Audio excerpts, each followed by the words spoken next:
What is up, everybody, and welcome to another edition of the Not So Stupid podcast. This one is going to be a really fun episode. I'm excited to share it with you all. It was originally inspired as I was scrolling through Reddit, which I do every so often.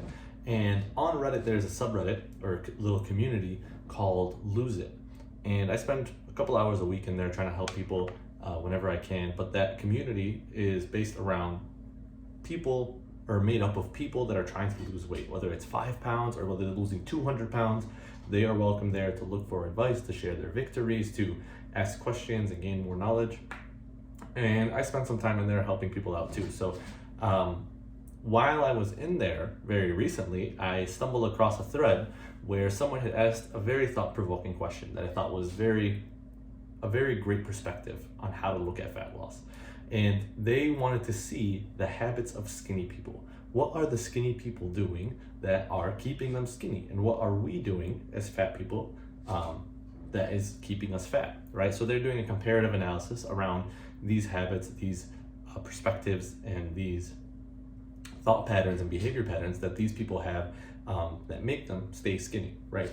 And I thought that was a brilliant way to look at things, because now you can see the behaviors of the person you want to be, the identity you want to embody, right? In this case, this person wants to become thin, skinny, they don't want to be fat, and they want to follow along those skinny people's footsteps, right? And these are words I don't usually use on the podcast, but I'm going to rephrase this, and repurpose it to be not just about skinny people, but just fit people in general, people that maintain a good weight, always feel like they look good, always feel like they're pretty lean, and don't worry about losing weight on a day-to-day, week-to-week basis. They got the right habits in place, they know what they're doing, they have the right behaviors, and they stick to it for the long run. And this is basically a culmination, this episode is a culmination of all the different habits that I do, I see my friends do that are in the fitness space, coaches, professionals, CEOs that I've interviewed on here, and what their daily practices are,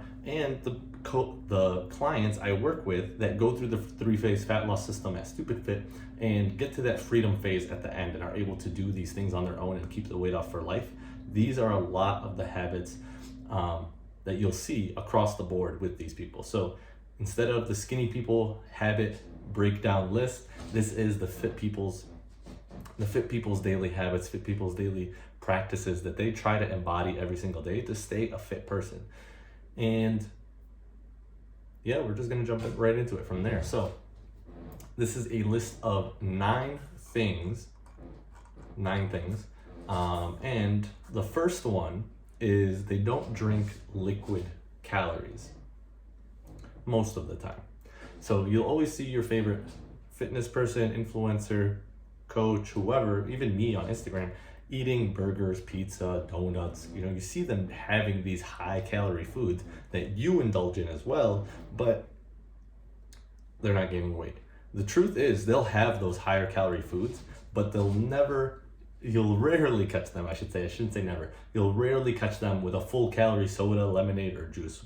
Always trying to minimize the calories we take from drinking, because if you have a calorie drink 3 or 4 meals in the day, that's an extra 500, 600, 700 calories, depending on the drink, that you could have really avoided and used on food, which would have been more satiating, which would have tasted better, which would have been more fulfilling than the drink. Drinks are always calorie wasters, in my opinion, because they never live up to the hype. The only time I'll ever drink calories is with a strong coffee. If I have my strong coffee in the morning, it'll be with fruit juices, certain fruit juices that I really enjoy and there's can't be replaced. I really like them complementing certain meals. Or going to a restaurant that has a famous drink and I have that drink. Those are really the only exceptions to when I drink my calories. And protein shakes, forgot about protein shakes. But those are the only exceptions of when I would drink my calories. Otherwise, I'm drinking water. I'm drinking a sugar-free, 0-calorie diet soda. I am drinking sparkling water that has 0 calories. And not going to, not adding mindless calories with my drinks just because I can, because you don't enjoy them as much as the food. Once again, the experience is a net negative. You gain all these calories, you're not feeling full after it, you don't enjoy it as much, and you just have a terrible time. So one of the big I guess, epiphanies I have with clients is usually the ones that get Starbucks very often, and they log their food for the first time, and they see that Starbucks order they have every single day is actually a 400, 500 calorie drink, which is the average calorie intake of a grande drink at Starbucks. If you're having a venti, it's going to be bigger. And most of their drinks are in that 400 to 500 calorie range. Nitro cold brew, go-to drink at Starbucks, highly recommend it, is only 5 calories. Get all the caffeine out of it. You could make it taste good depending on the types of sugars and creamers and things you're using, but it saves you a lot of calories, still gives you a lot of energy, and gets you that coffee boost that you want. So first habit that the Fit for Life people have is that they don't drink liquid calories. They try to eat as much of their calories as possible on a day-to-day basis. The next one is that they move in some way daily. And this is a huge one, because if you want to commit to feeling good the rest of your life, movement is a huge part of that. The phrase move it or lose it definitely has a lot of value here, because anytime you don't use your muscles, anytime you don't use your joints, even for a short period of time, a day, 2 days, a few hours, they can stiffen up on you really quick, and you feel worse by not moving. But by continuing to move, by staying active and looking to just walk, not even working out every single day, but just walking more often, being willing to walk and being okay with walking and not just sitting down, you are using your muscles, you are getting your heart rate up, you are burning calories through movement, but you are promoting a healthier body that you feel better in, because you're using those muscles, you're using your joints, you're getting your blood flowing. There is a huge correlation between how often people walk, just in general, getting their steps in, and how well they feel mentally, how positive their mental health is, and that's not a coincidence. So not only is it a great way to burn calories, which shouldn't be the focus, right, of this particular one, it's a good way to feel good about yourself. Instead of going out with a friend for a drink or for a coffee, go out with a friend for a walk. Those are just as fun, just as beneficial, and just as enjoyable. And honestly, most of the time, because you're walking, your brain is working in an entirely different way. You're able to have a much more stimulating conversation, which I think is just irreplaceable, especially with spending quality time with a friend. So shifting the perspective and looking for opportunities to move more, and not looking at them as burdens, right? Instead of circling the parking lot, trying to find that closest spot to walk as little as possible, just park wherever you see the first parking spot and go on a little longer walk. It's not going to hurt you. That's only going to help you, and you're going to feel better for doing it. And you're going to save a lot of time, because you don't have to circle around the parking lot 22 times to get there. This next one is mostly for traveling or being outside of routine, and it's the Fit for Life people will always eat fewer meals while traveling. So while at home, personally, I will usually have 3 big meals, 2 smaller snack meals, right? And they're not like mindless snacking meals. They're just something that takes me 2 minutes to eat as opposed to like 15, 20 minutes to eat, right? So that's what I have while at home on a normal day. But when I'm traveling, I'll usually have just 2 big meals and then 1 or 2 snacks. And the snacks are going to be like a protein shake and a beef jerky or a Greek yogurt. So also really small snacks, but I'll have 2 big meals. If I'm traveling, I'm going to a different place, I'm trying out the food of that place, I'm going to enjoy the food of that place. And I'll usually have a good brunch and a good dinner at a fun spot that has cool, unique food exclusive to that area. That's usually my general rule of thumb. And yeah, just having those big meals instead of trying to eat as much as possible throughout the day or eat in my normal routine throughout the day, I can have higher calorie meals. I have the extra flexibility with the balance of having high protein snacks, high fiber snacks to get my nutrients in, and just having fewer meals to make up the lost ground on calories. So having fewer meals while traveling is a really big one. Another one is, this one is, I think one of the more important ones, and it's about being proactive with your food choices and how you view food, and it's thinking about food ahead of time. The Fit for Life person will always think about food ahead of time, and not in an obsessive way where they're always thinking about the next meal, wondering where it's going to come from, what it's going to look like, but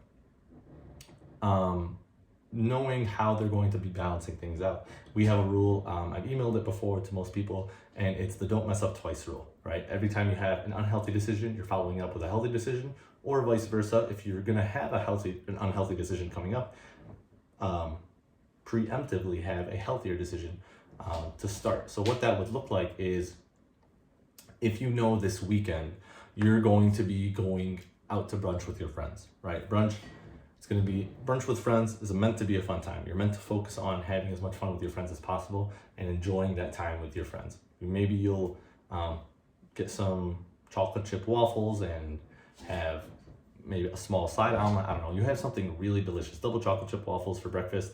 And now, right, you enjoyed yourself, you had a good time with your friends. What are you gonna do the rest of the day? Now that you know you had this not so healthy meal, quote unquote, not so nutritious meal is a better way to put it, you gotta find nutrition in your other meals. So instead of having a repeat going for ice cream at lunch, no, now you gotta balance that out and have a chicken salad, for instance, or something high protein, high fiber, lower calorie to balance those things out. It's always a give and take game in this situation. That's how you're able to enjoy yourself with your friends, have what kind of food you want to eat, and still be fit at the same time. And it works vice versa as well. If you know you're going out to dinner with a friend or with family, or you're just going out, you're having a good time, that night, and you want to eat some dessert, you want to eat some pizza, whatever you want to eat, earlier in the day, those meals earlier in the day, those are got to be healthier meals. They got to be more nutrient dense meals, more protein, more fiber, because odds are you're not going to get it from dinner. You're not going to get it from that Tres Leches cheesecake or whatever you're going to have. That's not going to have much protein. That's not going to have much fiber. You got to make sure you get that earlier in the day, and drinking water as well. So thinking ahead about food so that they're always prepared and balancing out their nutrients. That's a really big one. And I think when you get to this point where you can think ahead like that and know to balance things out and avoid hitting too many dominoes in a row, right? Creating too much of a negative streak, you set yourself up for success in the long run and have that balance to enjoy both of these things. And it's not doing or eating the healthier choices because you have to. It's eating it because you know it's going to make you feel your best. Eating those nutrients, getting in those vitamins and minerals, being satiated from protein and fiber and vegetables and things like that, help you feel your best. And that is the rewarding aspect of this. You do this because you want to be able to enjoy in both ways, enjoy your health and enjoy good tasting food at the same time. And that rolls kind of into this next one in a way. The Fit for Life person will always build their meals around protein, and they always focus on protein as the focal point of the meal. The meal is centered around protein because protein is the most under consumed nutrient in the US and probably in the world at large, alongside fiber being a close second. And if you take the time to start your meal with protein, have the protein source, you know you're gonna have chicken or you know you're gonna have turkey for dinner, and then put the sides and carbs and the other parts of the meal, or plan the other parts of the meal around that, you can,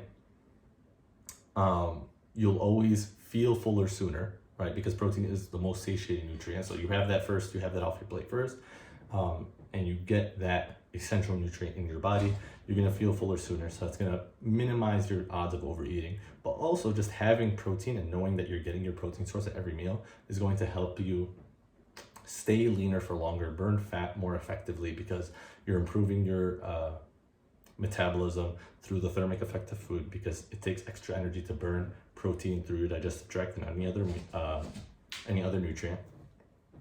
You're promoting and maintaining a healthy, muscular, lean body because protein is good for your muscles. You're not having enough protein, you're risking losing muscle tissue, which means you're risking losing a lean physique, a firm physique, right? And most people want to keep that. So having protein, this is a small shift in your meal design. Just starting with protein, thinking about that and making it the focal point of the meal. But it is one of those small decisions that have a huge compounding effect once you repeat it enough times. You do that 3 meals a day. I shouldn't say 3 meals a day. Maybe you don't do it every week, right? Maybe you go out to brunch with friends and have that one not so protein heavy meal, but you do it, let's say 90% of the time, 90% of the meals in a month. That makes a huge difference as opposed to not planning around protein to start your meals off. So that is one huge one that you'll get into the habit of. if you start going through a real smart individualized nutrition program, is planning your meals around protein. Oh, so now the next one is kind of goes in hand. I should have said this one earlier actually. This kind of goes hand in hand with thinking about your food ahead of time, and it's having staple meals, right? So they have 1 to 2 go-to meals that they'll always have to reduce decision fatigue and make, again, gaining the nutrients, managing your calories automatic, right? So for me, I have a staple pre-workout meal. I call it pre-workout because I usually work out in the morning, but it's really a staple breakfast that I have. It's a Oikos Greek yogurt 000 with a whey protein shake. What's the guy's name? Quaker Oats oatmeal that I mix into the protein, and a handful of some berry. It's usually blueberries, sometimes it's raspberries, depends what I have, but some sort of fruit, right? I'm getting this diverse set of nutrients. I'm getting a strong foundation of protein. I'm having 40 grams of protein for breakfast to start off my day, so I won't be hungry going throughout the day. I have a mix of carbs and fibers so that I'm not gonna experience a blood sugar crash later in the day either. And it's easy for me to make. It takes less than 5 minutes to make, and within 5 minutes, I should say, it's made and eaten already, right? So it's a staple in my day at least 6 days a week. And this is something that you can find with any Fit for Life person. They're going to have their go-to meal staples, 1 to 3 options usually that are rotating depending on what they have and how frequently they want to change what they're feeling like that day, for 1 to 2 meals in the day. They have their go-to lunch, right? Like if you go to a fast food place, you have your go-to fast food order that you get from that place. And this is kind of the same idea. You have your go-to lunch order that you take with you to work most days of the week. And again, generally built around protein. This is good to, it's good to have those options. 1 to 3 options is what I said, instead of having one staple for each meal. It's good to have those options because it helps you create some flexibility, but at the same time, gives you stability and a foundation for what you're going to be having on a day-to-day basis. Again, you don't have to have the same 1 to 3 meals every single day for every single meal, but maybe breakfast and lunch, you have very routine 1 to 2 options every single day through the work week at least, right? Dinner, you like to have a flexible option for dinner depending on how you're feeling, depending on how the day went, depending on if you maybe have a spontaneous get together with a friend or go out with a friend afterwards. You leave dinner up to be a little more flexible, to be different every single day. But those first 2 meals, because they're consistent every single day, you have a foundation of how many calories you're having, you have a foundation of baseline nutrients that you're receiving, and you're enjoying these food choices at the same time. It's easier to make better choices later in the evening because you reduce decision fatigue. And it's easier just to feel your best and continue making right decisions going forward as well. So having a set of staple meals is very, very, very important. And if you don't, highly consider you thinking about that and starting that. And now this last one is the most important one of all, in my opinion. It is going to be, how can I phrase this? The Fit for Life person doesn't worry about whether or not they hit any of these previous things consistently.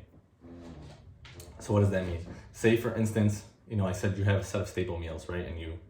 Let me do a better example. Let's say for instance, I said we move daily in some way every single day, right? We find a way to move. Let's say for instance, you didn't move today. You just didn't feel like it. You want to sit in, you had the day off of work.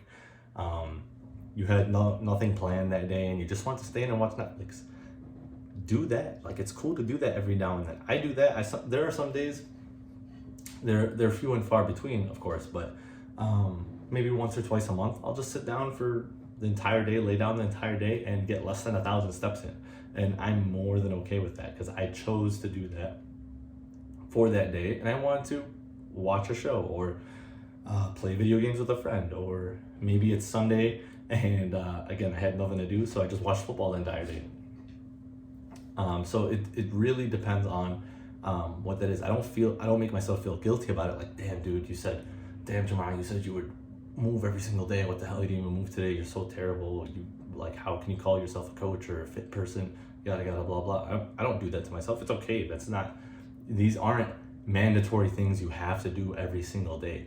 But these are great things to be doing most of the time. Like I mentioned with earlier on, don't drink liquid calories. That one's just something I do most of the time. Like I said, if there's a really cool smoothie and I'm on a tropical resort and they say this is the best selling smoothie and it's unique to this resort, I'm buying that smoothie. I'm gonna drink that smoothie. I'm not gonna miss that opportunity to try something really cool. That's a personal rule of mine. And that goes above not drinking liquid calories because the experience is more worthwhile for me. And I just recognize that as my own personal priority. So all to say, these are great things to do most of the time. These aren't mandatory amendments that you have to do to change your life with every single decision you make. They're good guidelines to follow and good ways to set yourself up for living a healthier, leaner, fitter life for the long run, as long as you do it most of the time. If you're doing all of these, I'm out of breath. If you're doing all of these 80% of the time, you're going to see and you're going to have a really easy time staying fit or getting fitter, getting leaner. But if you're not doing any of these right now, what I would recommend for you is to choose one or two of these that are the easiest to implement for you today. Maybe it's moving daily, maybe it's stop not drinking liquid calories. Maybe you choose those two things. And you try to do that for 10 days, a 10-day streak of just doing those two things. And once you do that 10-day streak, double down on it, move forward, or add a third thing that you want to try doing and do it for another 10 days. And just choose what you think you have the most confidence in following through with. Execute that for a period of time, 10 to 15 days, let's say 2 weeks to keep it square. And then after 2 weeks, you either do it again for another 2 weeks or add a third thing and do all three of those things for another 2 weeks. But just find a way to incorporate these and get those small wins really quickly so that you can be this fit person. You can have these fit habits and be leaner for life the way you want to be. So I hope you found this helpful. I hope this was a very informative podcast and gave you insights into the life of a fit for life person. If you did find this helpful and you know a friend would find it helpful too, please feel free to share it. I would greatly appreciate that and would very much love that. But until next time, thank you guys for listening and we'll see you on the next episode.